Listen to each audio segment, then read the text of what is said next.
Thank you, Mr. Chairman. Madam Secretary, I was very pleased to learn that in your opening remarks you identified your firsthand experience as a former state DOT director, and I appreciate that very much. Have you ever had the opportunity to work on a bridge crew? Sir, I have not. I've done flagging, I've done a variety of other things, but not on a bridge crew per se, not an inspection crew. I have observed it being done, however. Well, I had the good fortune to work on a bridge crew for 4 years.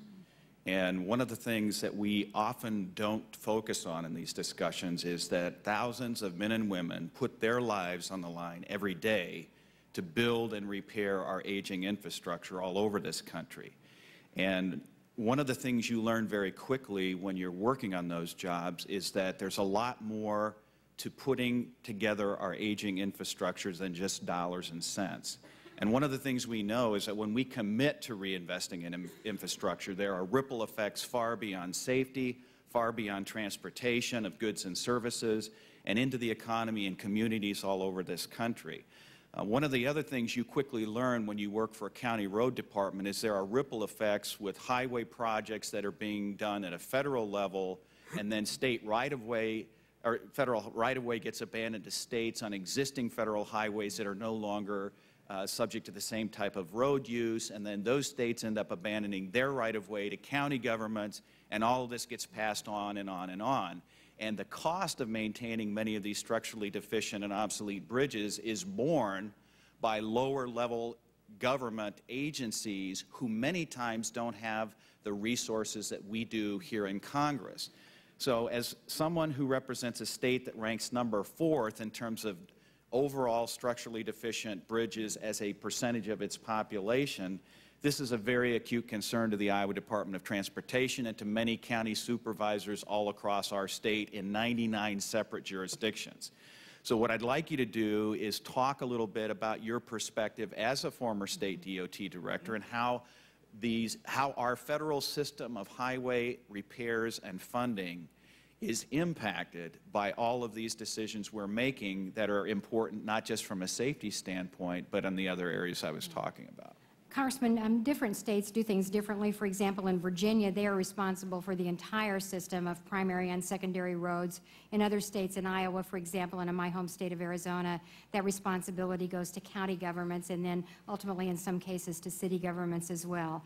The National Bridge Inventory and the National Bridge Inspection Standards apply to all of those bridges. And this was something after the tragedy in West Virginia that was pointed out, how important it is to apply those standards and that inventory to all bridges. The funding in the Federal Aid Highway Program is intended primarily for those who are federal aid eligible. States also have funding sources and can make those discretionary funding sources available to county and city governments.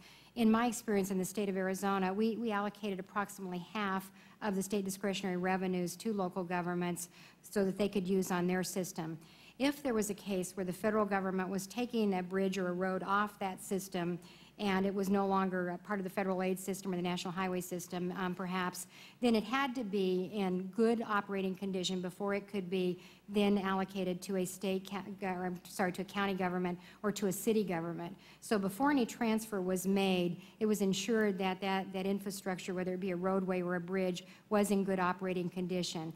But I want to clarify that because we've already talked in this hearing about the fact that many of these bridges that are classified as structurally deficient doesn't necessarily mean those bridges are unsafe. So when you're talking about the classification of being in good operating condition, does that mean that they cannot appear on a structurally deficient listing or a functionally obsolete listing? In my experience, sir, that was the case. I don't know if that's the case in every state, and I know you will be hearing from some county officials a little later in this hearing who perhaps could give more clarity to that.